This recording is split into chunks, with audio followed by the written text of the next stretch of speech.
Magluluto na naman tayo ng ulam mga sanggay. So tanigi, sariwang sariwa. Pakulo tayo tubig mga sanggay. Lagyan natin ang ating panahog. Tapos lagyan natin ng tanglad para mabango.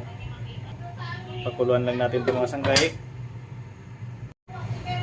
Na mga sanggay, mabango na yung ating sabaw.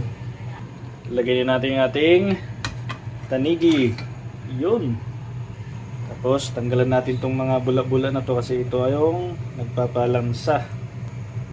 Lagyan natin ng pampalasa. Ngayon lagyan natin ng pichay.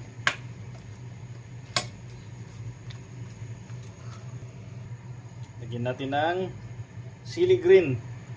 Plus mga sanggay yung ating calamansi extract para may kunting asim. Yun. Ready to serve na mga